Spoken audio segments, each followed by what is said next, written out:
Muy buen día, Ana Laura, muchas gracias por atendernos. Hola, buenos días, ¿qué tal? ¿Cómo están? Muy bien, bienvenida aquí a Ulmanianas, a Radio Ulma. Y antes de meternos de lleno con las preguntas que tenemos para vos, quería hacerte una consulta, Ana Laura. ¿Por qué feminista y académica y no al revés? Bueno, eso es un poco una broma, pero también es cierto. Hay como una discusión, ¿no? Si una puede ser, o si una debe ser, ¿qué debe ser primero? Si académica y luego feminista, o luego feminista y luego académica. Porque también hay una historia de incompatibilidades acá. Se suele pensar que quienes habitamos la academia no deberíamos tener compromisos políticos, no deberíamos tomar posturas, deberíamos producir un conocimiento científico bastante abstracto o totalmente abstracto, objetivo, puro. Esto es el paradigma del conocimiento científico, el positivismo más puro, que por supuesto hay una perspectiva crítica de eso. Entonces, en ese imaginario, una académica primero debe ser académica y luego puede ser feminista. Bueno, yo digo que al revés, que primero soy feminista y el feminismo atraviesa toda mi vida, incluso una académica. Y luego soy académica como podría ser otra cosa, podría, no sé, elaborar alimentos, trabajar en una industria, pero bueno, mi ser se define como un ser feminista. Primero es eso que abarca como todas las áreas de mi vida, podríamos decir. Ana Laura, ¿cuándo se registran, de acuerdo a tus estudios, cuándo se registran los primeros movimientos feministas acá en Uruguay?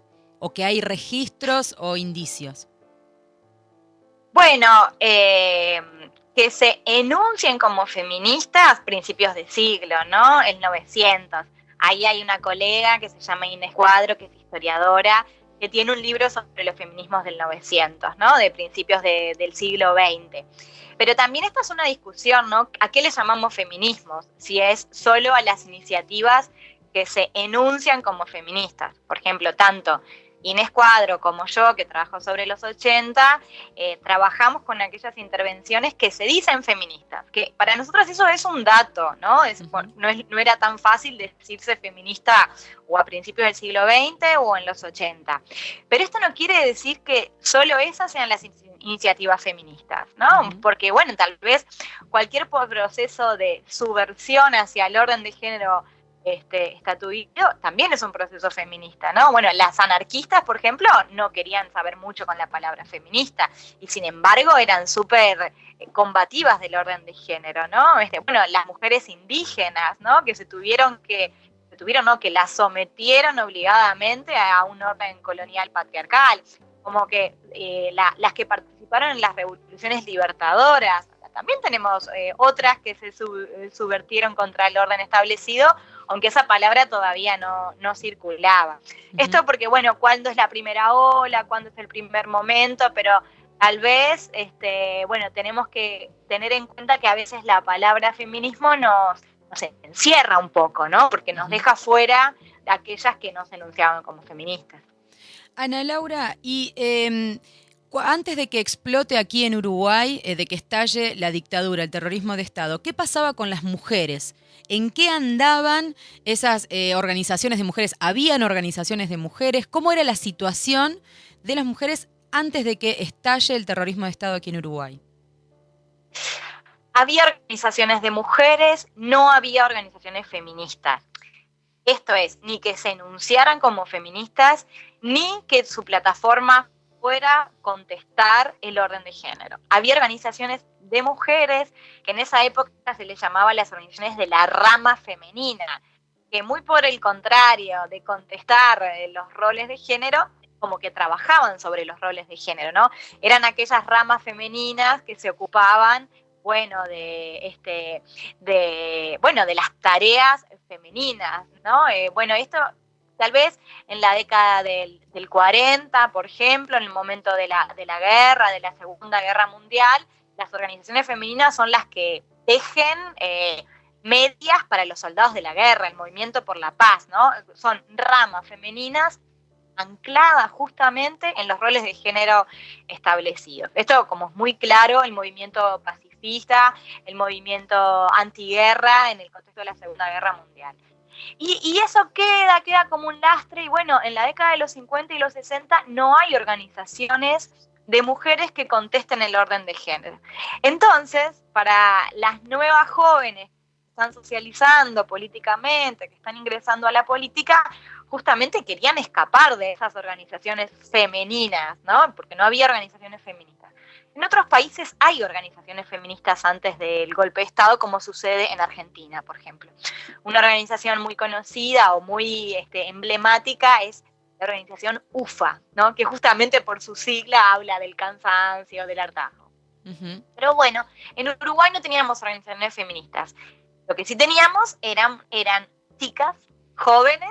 Yo trabajo con esta idea de la figura de la joven del 68, que no participa de organizaciones de mujeres, que no participa de organizaciones feministas porque no las hay, pero que en su devenir de la militancia política comete transgresiones de género, desobedece el orden de género, sin tener las palabras disponibles todavía para eso, ¿verdad? O sea, son microtransgresiones que tienen que ver con la vida cotidiana, y esto es importante como traerlo porque nos ha quedado una idea también a partir de los estudios del pasado reciente, como que acá tuvimos una revolución política, acá en América Latina, y en el norte hubo una revolución cultural y sexual, como que esas cosas estuvieran separadas.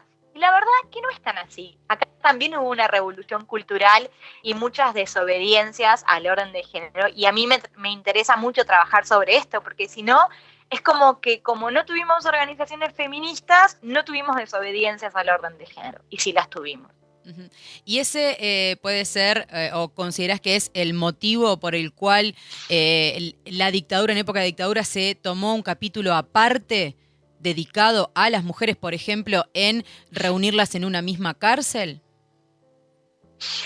Sí, yo creo que sí. Yo sostengo que la dictadura fue un proyecto antifeminista, un proyecto de disciplinador del orden de género, que no solo, como ellas hoy en día ya lo están diciendo, no solo nos castigábamos por ser el enemigo revolucionario, sino también por ser mujeres desobedientes, ¿no? Que habían irrumpido y no querían reproducir el horizonte doméstico de sus madres y de sus abuelas. Uh-huh. En todo momento de la tortura y luego de la rutinaria prisión, le señalan que son malas mujeres, que no se casaron, que son malas madres porque abandonaron a sus hijos para irse a la militancia, que son putas y que son promiscuas porque no cumplieron el mandato virginal o porque se acostaron con más de un compañero. Hay un castigo que tiene que ver con el orden de género, ¿no? Bueno, y también las cárceles de mujeres también tiene que ver con que, bueno, con la administración de la cantidad de presas, ¿no?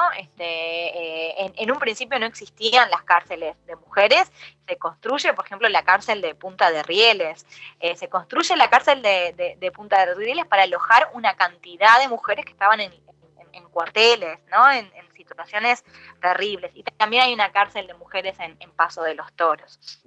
Y bueno, y por supuesto que los tratos ahí son totalmente distintos. De todas maneras, en las cárceles de mujeres, las carceleras son mujeres. Esto es importante también.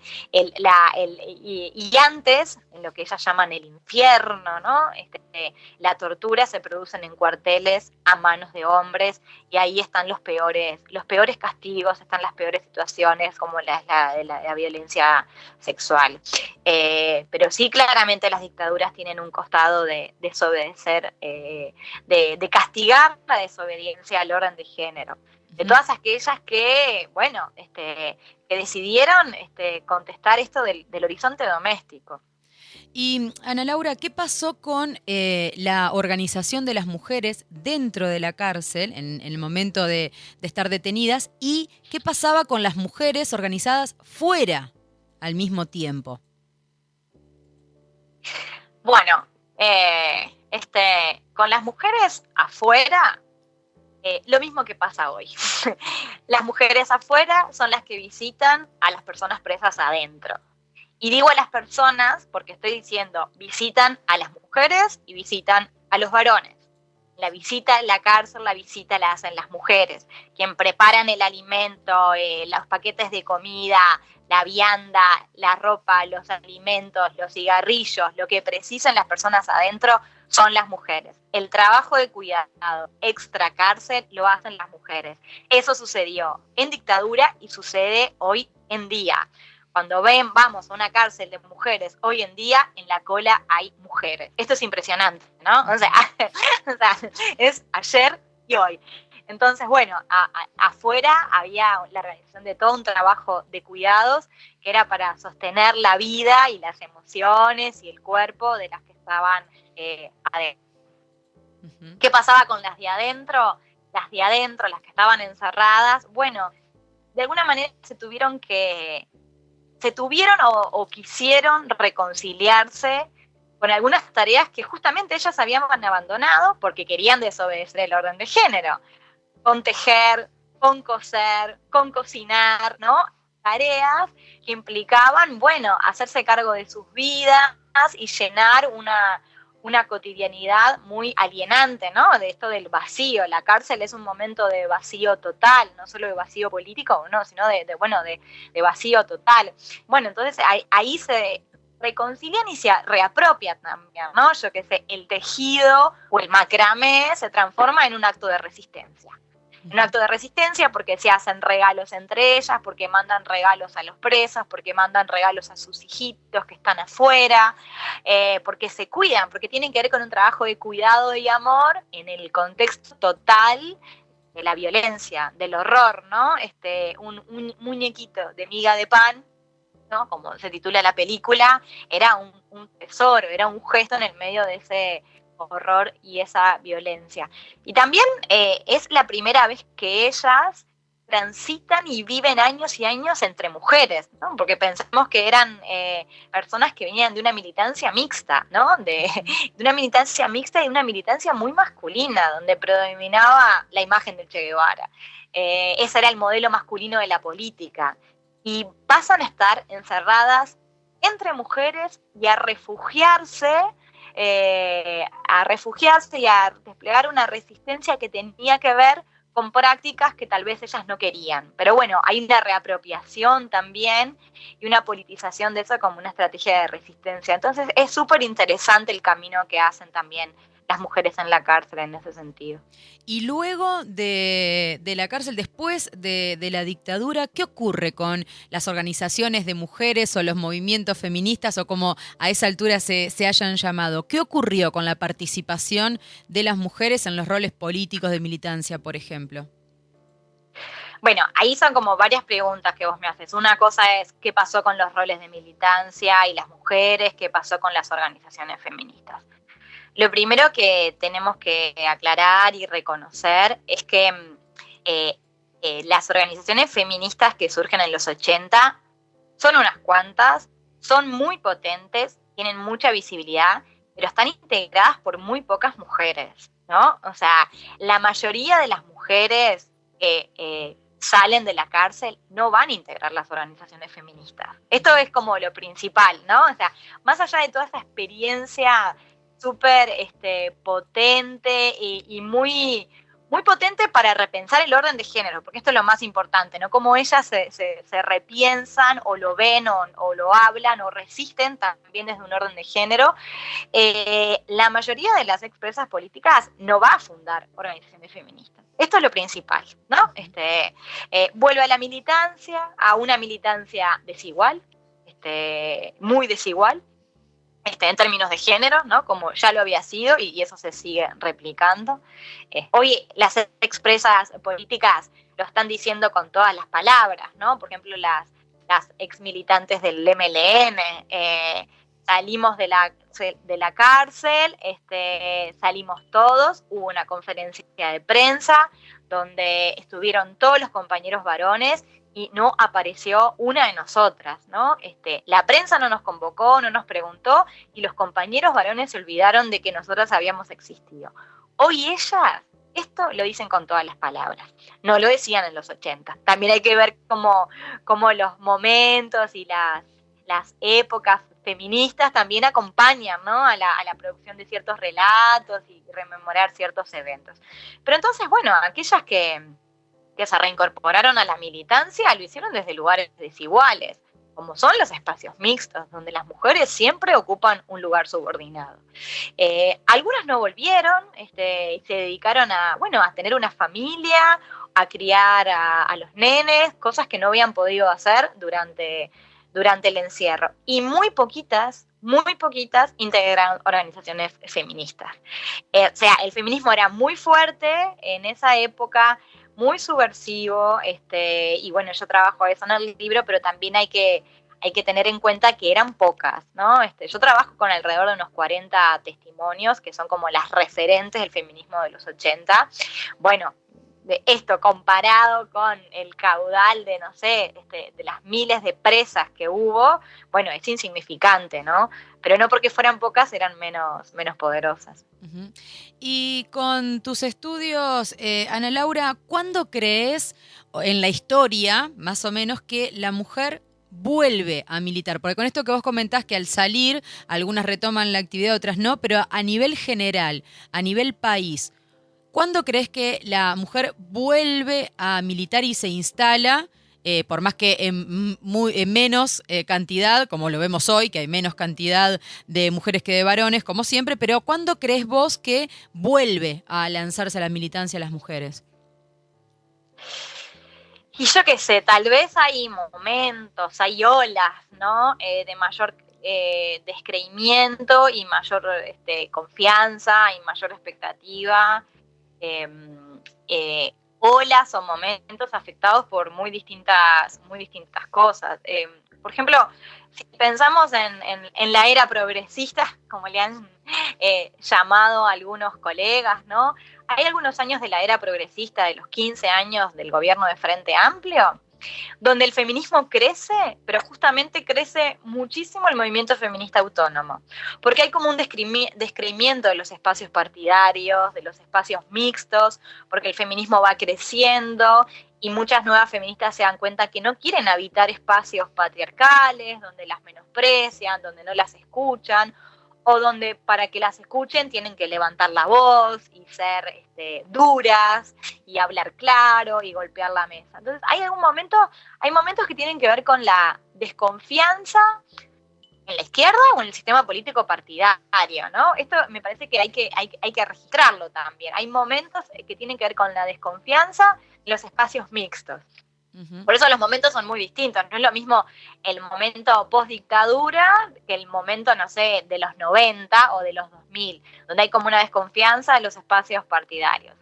Pero también a su vez el movimiento feminista crece y bueno, y las energías o las expectativas de cambiar el mundo y cambiarlo desde los espacios partidarios, eso también crece. En un momento, bueno, empezaron a conformarse grupos feministas dentro de los espacios partidarios, o empezó a crecer el feminismo dentro del movimiento sindical, que eso es algo evidente hoy en día.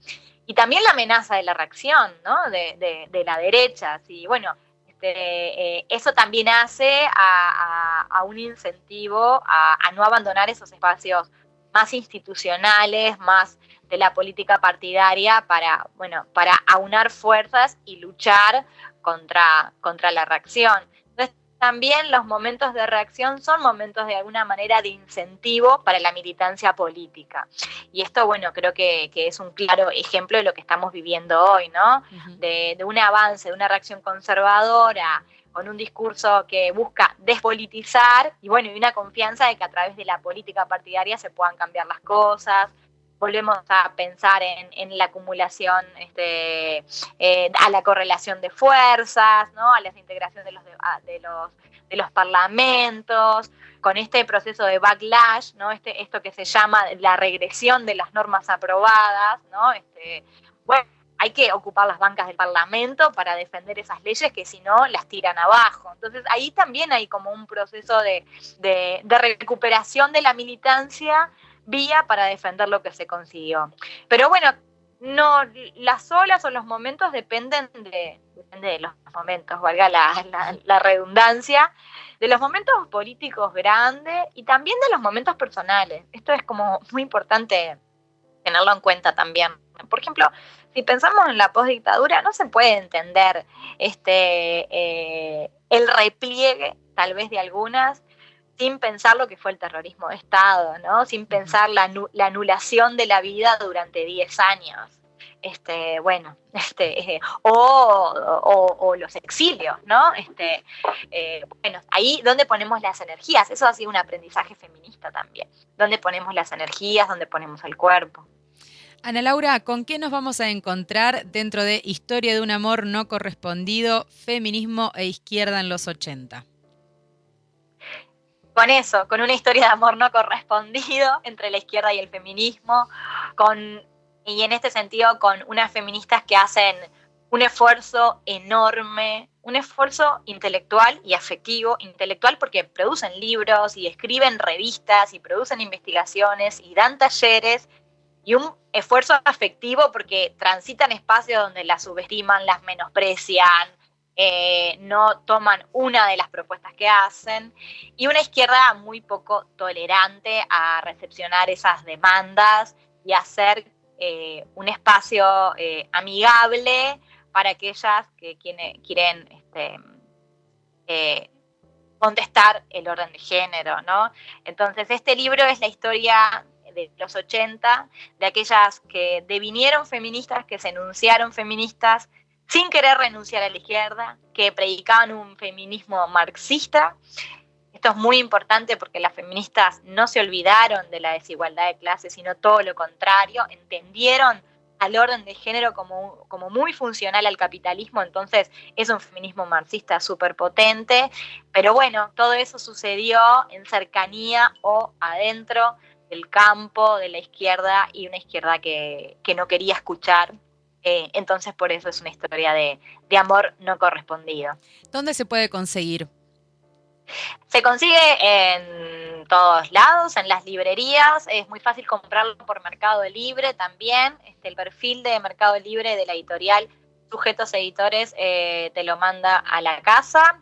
Y hoy también la librería Escaramuza de Montevideo está con una super promo de 30% de descuento y se puede comprar online, y yo vi, y hoy el libro sale 300 pesos. O sea, el libro siempre fue muy barato porque fue una decisión de la colección feminista Buyunusa que el libro fuera económico, pero hoy, viernes, está a $2.95, una cosa así. Entonces, bueno, tiene un precio muy bajo para lo que son los precios de los libros, y creo que es el libro feminista con el precio más bajo, que fue una decisión nuestra de la colección editorial. Así que bueno, si no lo compran hoy ahí, que digo, porque paso el chivo, no tengo nada que ver con la librería Escaramuza, pero me parece que los libros feministas tienen que ser libros muy económicos para que todas los podamos leer.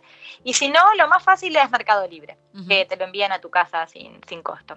Perfecto, entonces, Ana Laura, muchísimas gracias por estos minutos aquí en Ulmanianas. Queremos que sepas que tienen Ulmanianas y Radio Ulma abierta cuando necesiten. Muchas gracias por tu tiempo. Gracias a ustedes, un abrazo. Ulma. Radio Comunitaria Punta del Diablo.